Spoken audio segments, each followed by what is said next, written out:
제 이름은 박순덕, 올해 73살입니다. 남편과 사별한 지 벌써 5년이 흘렀네요. 처음엔 이런 이야기를 남에게 털어놓는다는 게 부끄럽기도 했지만 혹시나 저와 비슷한 처지에 계신 분들께 조금이라도 위로가 될까 싶어 용기를 냈습니다. 5년 전 그 가을날이 아직도 생생합니다. 남편 김정호가 갑작스런 심근경색으로 세상을 떠났을 때 저는 정말 세상이 무너지는 줄 알았어요. 45년을 함께 산 반려자가 하루아침에 사라진다는 게 어떤 기분인지 겪어보지 않은 분은 모르실 거예요. 장례를 치르고 난 후 집은 너무나 조용했습니다. 아침에 일어나면 옆자리가 비어 있는 게 믿어지지 않았어요. 습관적으로 두 사람 분량으로 밥을 하다가 혼자 남은 밥을 보며 눈물을 흘리기 일쑤였죠. 남편이 즐겨보던 뉴스 시간이 되면 괜히 TV를 켜놓고 그가 앉던 소파를 바라보며 멍하니 있곤 했어요. 자식들이 걱정돼서 자주 연락을 했지만 각자 바쁜 생활이 있잖아요. 큰아들 경수는 회사에서 중요한 자리에 있어서 늘 출장이 많았고 딸 미영이는 시댁 일로 바빴죠. 가끔 엄마 괜찮으세요?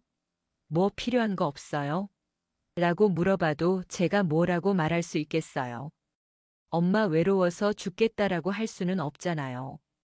그렇게 혼자 지내는 시간이 길어질수록 말할 상대가 없다는 게 이렇게 힘든 줄 몰랐어요. 하루 종일 한마디도 안 하고 지내는 날이 많았거든요.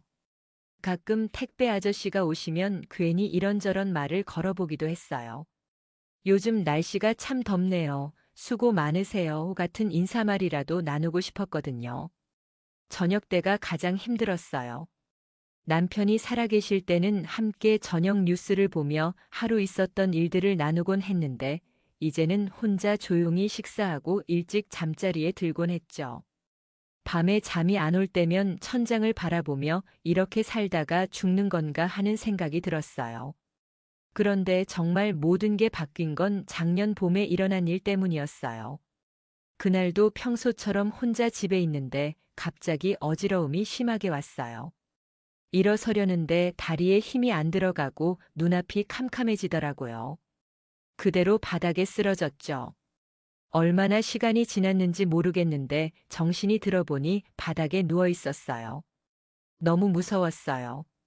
이렇게 혼자 죽는 건가 하는 생각이 들면서 눈물이 났죠. 겨우 힘을 내서 119에 신고했어요. 응급실에 실려갔을 때 의사 선생님이 물으셨어요. 보호자가 어디 계세요?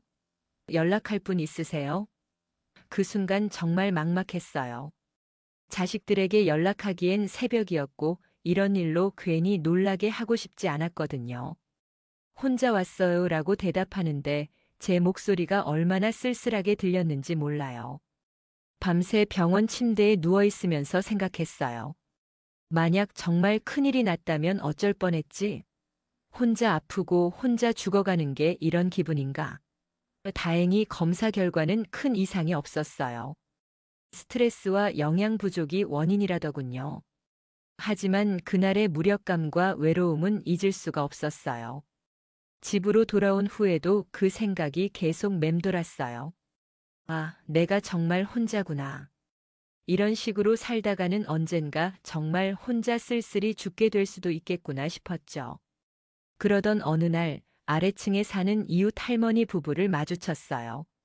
두 분이 함께 시장 가방을 들고 나오시는데 할머니가 길에서 비틀거리시니까 할아버지가 자연스럽게 팔을 내밀어 두축해 주시더라고요. 그리고는 천천히 가요. 급할 거 없잖아요. 라고 다정하게 말씀하시는 거예요. 그 모습을 보는데 갑자기 가슴이 뜨거워졌어요. 부러움과 그리움이 동시에 밀려왔죠. 남편이 살아있을 때는 당연하게 여겼던 것들이었는데 이제는 그런 소소한 배려와 관심도 그리워졌어요. 함께 시장도 가고 아플 때 옆에서 걱정해주고 뭐라도 같이 나누며 대화할 수 있는 사람이요. 설날에는 더욱 외로웠어요. 자식들이 와서 차례를 지내고 갔지만 그들도 할 일이 많아서 일찍 돌아갔어요.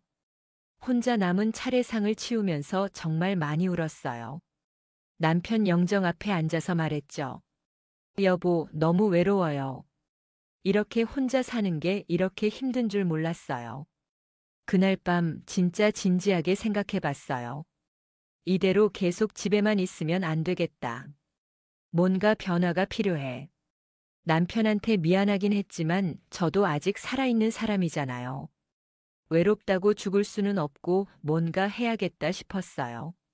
마침 동네 게시판에서 경로당 프로그램 안내를 봤어요. 건강체조, 댄스 교실, 노래 교실 같은 것들이 있더라고요. 평소 같으면 나이 들어서 무슨 댄스야 했을 텐데 그때는 달랐어요. 한번 해볼까? 하는 마음이 들었거든요. 처음 경로당에 갈 때는 정말 떨렸어요. 오랜만에 외출복을 꺼내 입고 거울 앞에서 한참 고민했죠. 이 나이에 화장을 해야 하나? 너무 어색하지 않을까? 하지만 결국 연분홍 립스틱도 살짝 발라보고 오래된 향수도 뿌렸어요. 거울 속 제 모습이 오랜만에 생기 있어 보였거든요. 경로당에 도착했을 때 생각보다 많은 분들이 계셨어요. 대부분 저와 비슷한 연령대였고 다들 밝은 표정으로 운동복을 입고 계셨죠. 처음엔 어색해서 구석에 앉아 있었는데 한 할머니가 다가와서 말을 걸어주셨어요. 새로 오셨나요? 처음 보는 얼굴인데?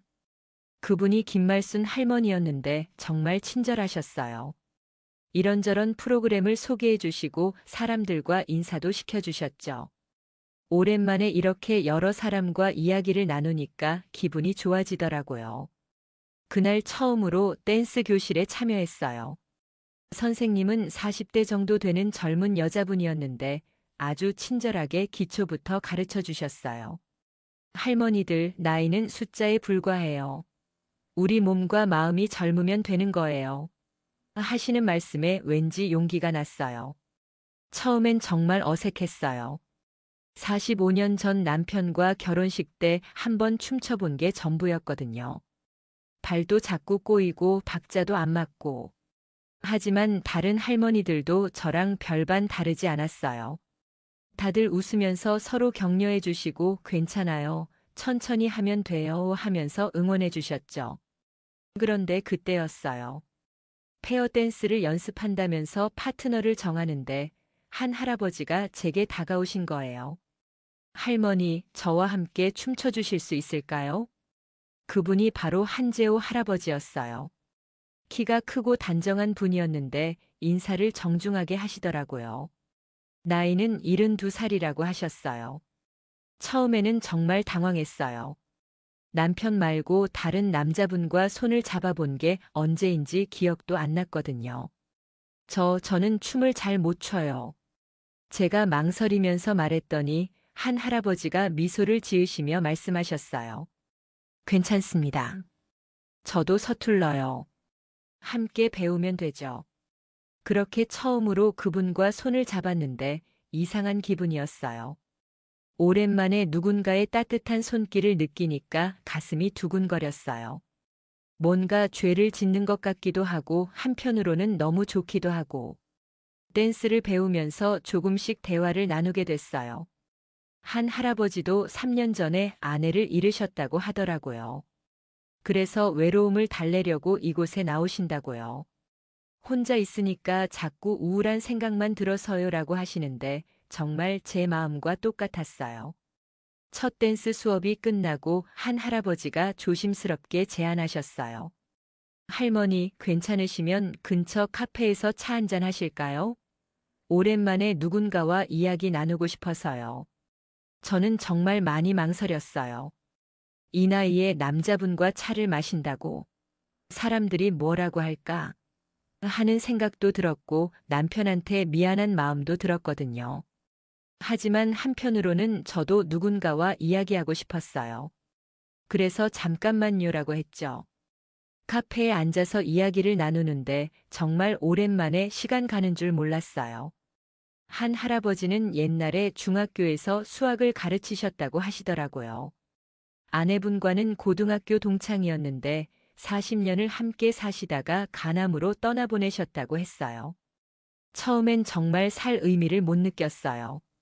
아내가 해주던 밥도 그립고 함께 보던 드라마도 그리워지고 혼자 TV를 봐도 재미가 없더라고요. 그분 말씀을 들으니 제 마음과 너무 똑같아서 눈물이 날 뻔했어요. 저도 그래요. 남편이 좋아하던 음식을 해놓고 혼자 먹으려니까 목이 메더라고요. 그래서 요즘은 거의 대충 때우고 살아요. 이런 얘기를 나누니까 정말 마음이 통하는 것 같았어요. 그날 이후로 일주일에 2번씩 댄스 교실에서 만나게 됐어요. 한 할아버지는 정말 신사분이셨어요. 제가 어려운 동작을 못 따라하면 천천히 기다려 주시고 괜찮아요. 천천히 하세요라고 격려해 주셨거든요. 그리고 수업이 끝나면 자연스럽게 함께 차를 마시게 됐죠. 대화를 나누면 나눌수록 서로 통하는 게 많았어요. 둘 다 자식들이 바빠서 자주 못 만나고 혼자 있는 시간이 길어서 외롭다는 것, 건강이 예전 같지 않아서 걱정된다는 것, 이런 소소한 일상들을 나누니까 정말 위로가 됐어요. 어느 날은 한 할아버지가 할머니는 요리를 참 잘하실 것 같아요 라고 하시더라고요. 제가 그럼요, 45년간 해온 거류라고 대답했더니 저는 아내가 해주던 된장찌개 맛을 못 잊겠어요. 요즘은 라면으로 때우는 날이 많아서요 라고 하시는 거예요. 그 말을 듣고 마음이 아팠어요. 저도 혼자 먹는 식사가 맛없긴 하지만 그래도 기본적인 반찬은 해서 먹는데 남자분은 정말 힘드시겠구나 싶었거든요. 그래서 괜찮으시면 제가 한번 해드릴까요? 라고 했어요. 한 할아버지가 정말 좋아하셨어요. 그래도 될까요? 너무 번거로우실 텐데요. 하시면서도 눈빛이 반짝이시더라고요. 그래서 다음 주에 제 집으로 초대했어요. 그날 아침부터 정말 정성스럽게 준비했어요. 된장찌개도 끓이고 불고기도 해서 여러 가지 반찬을 준비했죠. 오랜만에 누군가를 위해 음식을 해보니까 기분이 좋더라고요. 예전에 남편과 자식들을 위해 밥을 할 때의 그 기분이었어요. 한 할아버지가 오셨을 때 정말 감동하셨어요. 와, 이게 다 저를 위해 하신 건가요? 몇 년 만에 보는 제대로 된 상차림이에요. 하시면서 눈물을 글썽이시더라고요. 그 모습을 보니까 제 마음도 뭉클했어요. 함께 식사하면서 정말 오랜만에 행복을 느꼈어요. 맛있다, 맛있다 하시면서 잘 드시는 모습을 보니까 뿌듯했거든요. 남편한테 해주던 것처럼 김치도 올려드리고 밥도 더 퍼드리고 이런 게 얼마나 그리웠는지 몰라요. 그날 이후로 가끔씩 함께 식사를 하게 됐어요. 때로는 제가 해드리기도 하고 때로는 한 할아버지가 간단한 음식을 해오시기도 했죠. 혼자 먹던 식사가 이렇게 즐거울 수 있다는 걸 다시 깨달았어요. 그런데 어느 날 한 할아버지가 몸살이 나서 댄스 교실에 안 나오신 거예요. 평소 같으면 그냥 넘어갔을 텐데 이상하게 걱정이 되더라고요. 괜찮으신가? 혹시 아프신 건 아닐까? 밤에 잠도 제대로 못 잤어요.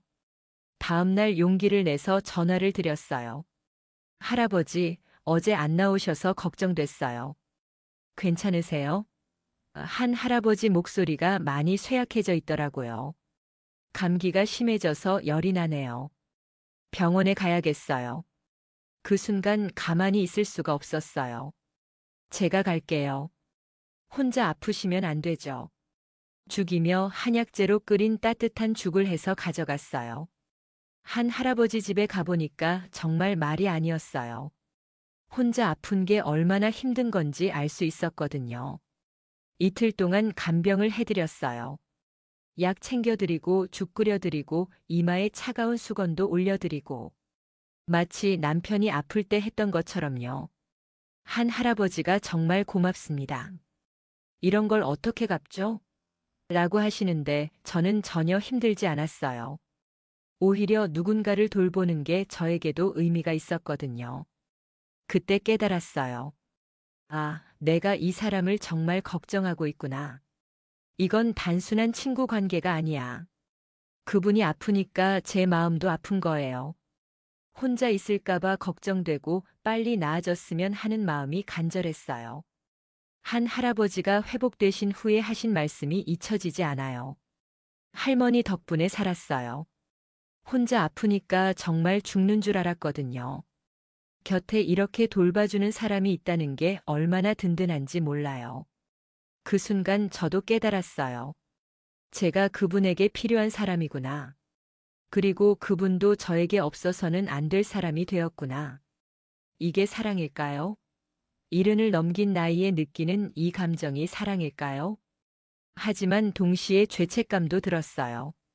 남편한테 미안하고 자식들이 알면 뭐라고 할까 싶고, 내가 이러면 안 되는 거 아닌가 하는 생각이 계속 들었거든요. 그러던 어느 날 큰아들 경수가 갑자기 집에 왔어요. 엄마, 요즘 많이 밝아지신 것 같아요. 뭔가 좋은 일 있으세요? 하고 묻더라고요. 순간 가슴이 털렁했어요. 들킨 건 아닌가 싶어서요. 그냥 경로당에서 사람들이랑 어울리니까 기분이 좋아져서 그래. 이렇게 둘러댔는데 경수가 그래도 너무 자주 나가시는 거 아니에요? 동네 사람들이 뭐라고 할까봐 걱정돼요 라고 하는 거예요. 그 말에 조금 상처받았어요. 자식 입장에서는 걱정되는 마음도 이해하지만 저도 제 인생이 있는 건데 왜 눈치를 봐야 하나 싶었거든요. 엄마도 사람이야. 혼자 집에만 있으면 죽어가는 것 같다고. 이렇게 말했더니 경수가 조금 놀라더라고요. 그날 밤 정말 많이 고민했어요. 내가 지금 하고 있는 게 옳은 걸까? 남편한테 죄송하고 자식들한테도 부끄럽고. 하지만 나도 아직 살아있는 사람인데. 이런저런 생각이 밤새도록 맴돌았어요. 다음 날 한 할아버지를 만났을 때 제 고민을 털어놓았어요. 저희가 이렇게 자주 만나는 게 좋긴 한데 사람들이 뭐라고 할까봐 걱정돼요. 한 할아버지도 비슷한 고민을 하고 계셨더라고요. 저도 그래요. 자식들이 알면 뭐라고 할까 싶고. 하지만 할머니, 우리가 뭘 잘못한 게 있나요? 그냥 외로운 사람끼리 서로 위로하고 돌보는 건데. 그분 말씀이 맞았어요. 우리는 나쁜 일을 하는 게 아니었으니까요. 그래서 결심했어요. 사람들이 뭐라고 하든 우리는 우리 방식대로 살자. 나이가 많다고 해서 외로워하면 안 되는 법이 어디 있어? 한 할아버지도 동의하셨어요. 맞아요. 우리에게도 행복할 권리가 있죠. 그날부터 조금 더 당당해졌어요. 한 할아버지와 함께 시장도 보고 가끔 영화도 보러 가고 근처 공원에서 산책도 했어요. 처음엔 시선을 의식했지만 차츰 개의치 않게 됐죠. 어느 날은 정말 용기를 내서 자식들에게 솔직하게 이야기했어요. 엄마가 요즘 좋은 분을 만나고 있어. 외롭지 않게 서로 챙겨주는 사이야. 딸 미영이가 제일 먼저 반응했어요. 엄마, 아버지 기일도 안 지났는데 그러시면 어떡해요? 하면서 울먹이더라고요. 큰아들 경수도 동네 사람들이 뭐라고 할까봐 걱정돼요 라고 했고요. 그래서 제가 말했어요. 너희들이 자주 와서 엄마랑 시간을 보내줄 수 있어? 각자 바쁜 일이 있는 거 다 이해해. 하지만 엄마도 혼자 있으면 너무 외로워. 나쁜 일하는 거 아니야. 그냥 서로 의지하며 사는 거야. 미영이가 그래도 재혼은 안 되죠? 라고 묻더라고요. 저는 아직 그런 생각까지는 안 해봤어서 글쎄 모르겠다. 지금은 그냥 좋은 친구로 지내는 거야 라고 했어요. 자식들이 처음엔 걱정을 많이 했지만 시간이 지나면서 조금씩 이해해주기 시작했어요. 특히 제가 예전보다 훨씬 밝아지고 건강해진 모습을 보면서요.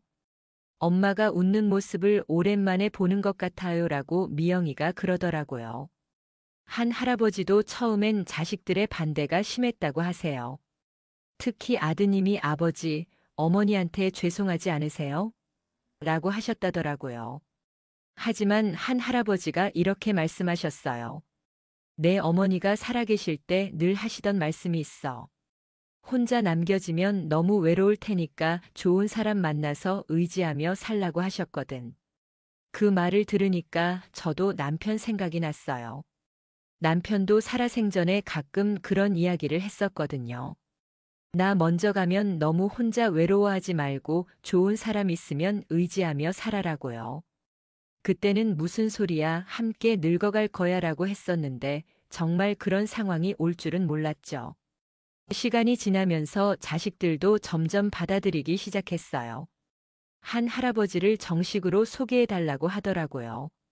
그래서 어느 일요일에 집으로 초대했어요. 온 가족이 모인 자리에서 한 할아버지를 소개했죠. 이분이 한재호 할아버지셔. 나랑 댄스 교실에서 만나서 지금까지 좋은 친구로 지내고 있어. 한 할아버지는 정말 정중하게 인사하셨어요. 안녕하세요. 할머니 덕분에 외롭지 않게 잘 지내고 있습니다. 처음엔 어색한 분위기였는데 한 할아버지가 워낙 신사분이시고 예의가 바르셔서 자식들도 점점 마음을 열기 시작했어요. 특히 손주들이 한 할아버지를 금세 좋아하더라고요. 할아버지, 우리 할머니 잘 부탁드려요라고 말하는 손주를 보니까 정말 기특했어요. 그날 이후로 가족들의 태도가 많이 달라졌어요. 미영이가 엄마가 정말 많이 밝아지셨어요. 그동안 얼마나 외로우셨을까 싶어서 마음이 아팠는데 이제는 안심이 돼요라고 하더라고요.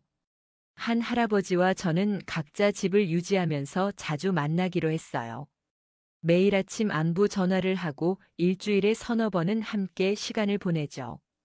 때로는 제가 반찬을 해서 가져가고 때로는 한 할아버지가 과일이나 간식을 가져오세요. 가장 좋은 건 함께 여행을 다니는 거예요. 경로당에서 하는 당일치기 여행에도 함께 참여하고 가끔은 둘이서만 근교로 나들이를 가기도 해요. 지난번에는 남이섬에 갔는데 단풍이 정말 예뻤어요. 한 할아버지가 제 사진도 많이 찍어주시고 저도 그분 사진을 찍어드렸죠. 할머니가 웃는 모습이 제일 예뻐요. 그렇게 말씀하시는 한 할아버지를 보면서 정말 고마웠어요. 이른이 넘은 나이에 이런 말을 들을 줄 몰랐거든요. 함께 문화센터 강의도 들어요. 서예 수업을 같이 듣는데 한 할아버지는 글씨를 정말 잘 쓰세요. 저는 서툴지만 그분이 옆에서 손을 잡고 가르쳐 주시면 왠지 금세 늘는 것 같아요. 천천히 하세요. 급할 거 없어요라고 말씀하시는 그분의 인내심에 항상 감동해요. 건강 관리도 함께 해요. 아침에 만나서 함께 공원을 산책하고 서로 약 먹는 시간도 챙겨드려요. 한 할아버지는 혈압약을 드시고 저는 관절약을 먹는데 서로 잊지 않게 확인해드리죠. 이런 소소한 배려가 정말 고맙더라고요. 가끔 한 할아버지가 할머니 덕분에 제 인생이 다시 시작된 것 같아요 라고 하시면 저도 똑같은 마음이에요. 혼자였을 때는 하루하루가 그냥 지나가는 시간이었는데 지금은 매일이 기대되고 의미가 있어요. 물론 가끔은 서로 다툴 때도 있어요. 한 할아버지는 계획적이고 꼼꼼한 성격이신데 저는 좀 덜렁대는 편이거든요. 여행 계획을 세울 때도 한 할아버지는 시간표까지 다 만드시는데 저는 그냥 가서 보면 되지라고 해서 의견이 안 맞을 때가 있어요. 하지만 그런 것도 재미있어요. 서로 다른 점이 있으니까 더 배울 게 많고 새로운 걸 발견하게 되거든요. 남편과는 너무 오래 살아서 다 아는 사이였는데 한 할아버지와는 매일 새로운 모습을 발견해요. 어느 날은 한 할아버지가 젊은 시절 이야기를 해주셨어요. 학교에서 학생들 가르칠 때가 제일 보람 있었어요. 특히 수학을 어려워하는 아이들이 문제를 풀었을 때 그 기쁜 표정을 보면 정말 뿌듯했거든요. 그런 이야기를 들으면서 이분의 또 다른 모습을 알게 되는 거죠.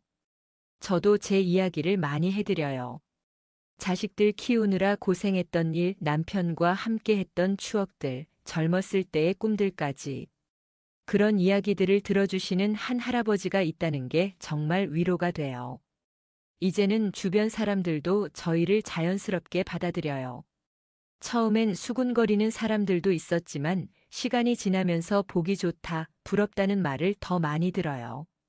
경로당 사람들도 순덕이네 부부라고 농담으로 부르기도 하고요. 특히 비슷한 처지에 계신 분들이 저희를 보고 용기를 얻으신다고 해요. 나도 좋은 사람 만날 수 있을까? 라고 물어보시는 분들도 계시고요. 그럴 때마다 나이는 정말 숫자에 불과해요. 마음이 열려 있으면 언제든 새로운 시작을 할 수 있어요. 라고 말씀드려요. 요즘은 정말 하루하루가 감사해요. 아침에 눈을 뜨면 오늘은 또 무슨 재미있는 일이 있을까? 하는 기대감이 있어요. 한 할아버지와 함께 할 시간을 생각하면 절로 미소가 나오고요. 어제는 한 할아버지가 갑자기 꽃을 사다 주셨어요.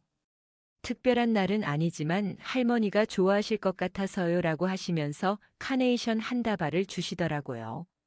그 순간 정말 가슴이 따뜻해졌어요.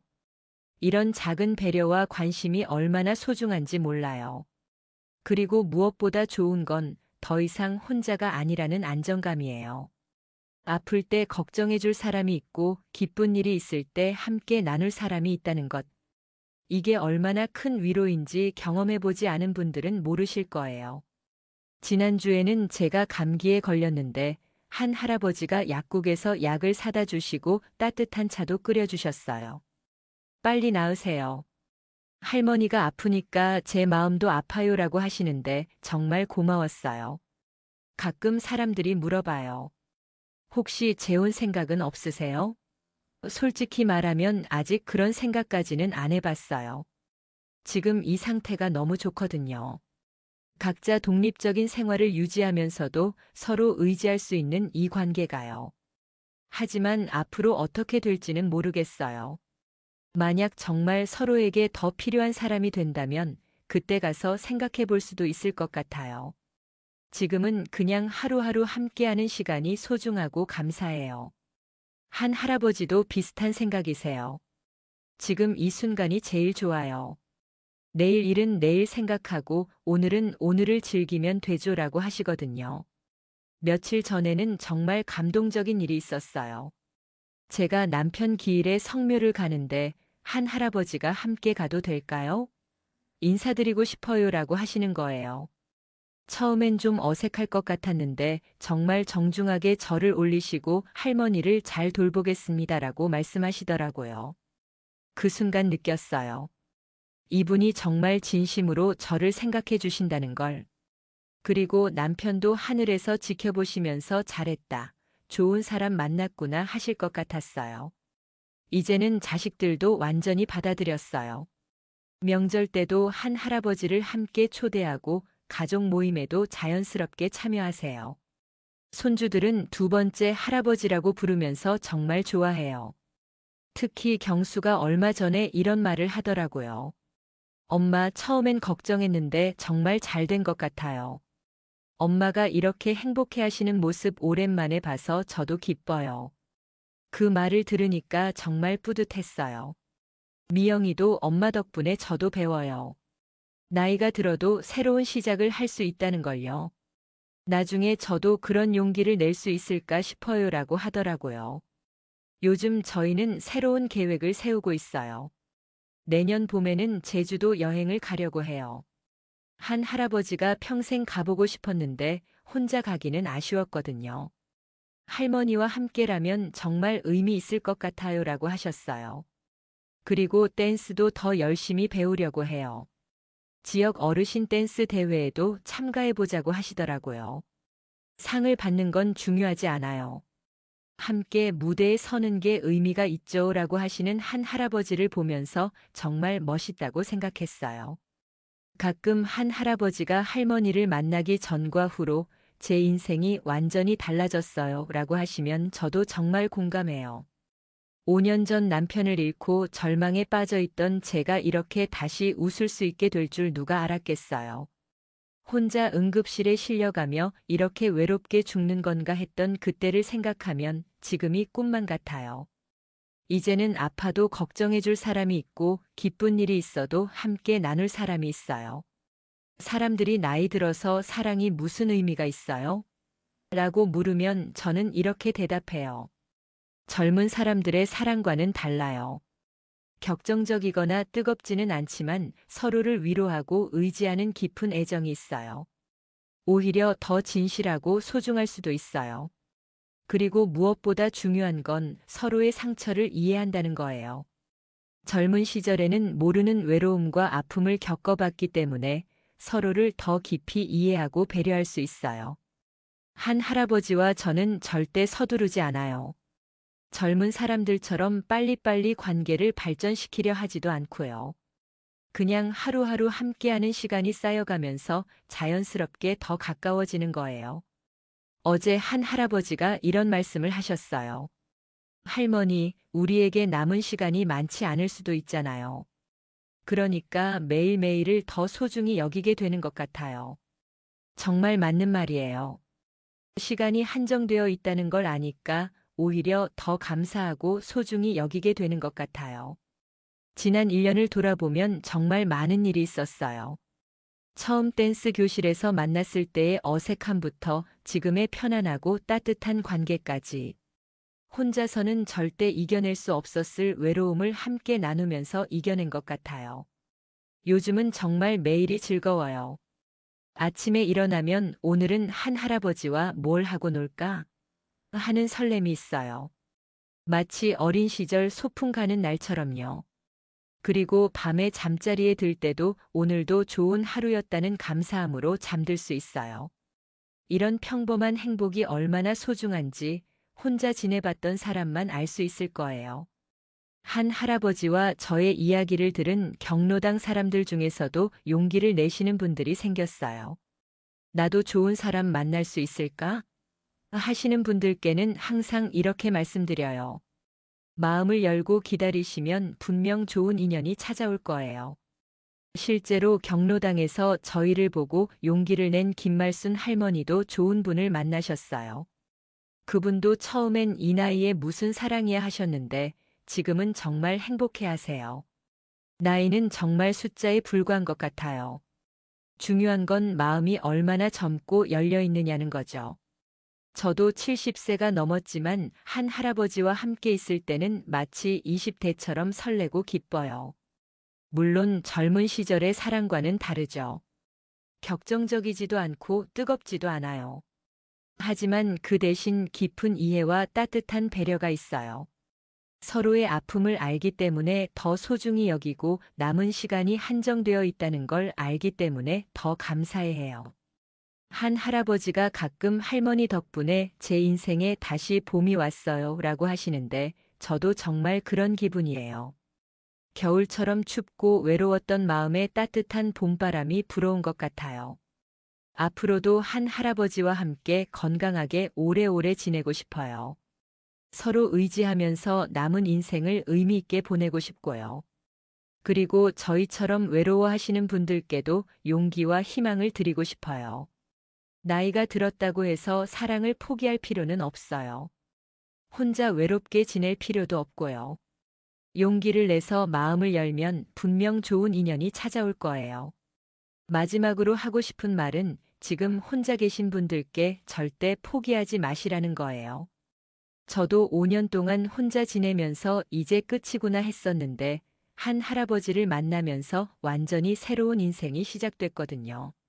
사랑에는 나이가 없어요. 70세든 80세든 마음이 열려 있으면 언제든 새로운 시작을 할 수 있어요. 저희가 그 증거예요. 여러분도 용기를 내세요. 외로움을 참고 견디기만 하지 마시고 새로운 사람들과 만나고 어울리는 용기를 내세요. 분명 저처럼 좋은 인연을 만나실 수 있을 거예요. 그리고 자식들이 걱정한다고 해서 포기하지 마세요. 물론 가족의 마음도 이해하지만 우리도 행복할 권리가 있어요.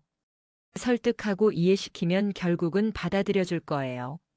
한 할아버지와 저는 앞으로도 계속 함께할 예정이에요. 어떤 형태가 될지는 모르겠지만 서로 의지하면서 행복하게 지낼 거예요. 그리고 저희의 이야기가 다른 분들께도 용기가 되었으면 좋겠어요. 마지막으로 지금 이 순간에도 혼자 외로워하고 계실 분들께 말씀드리고 싶어요.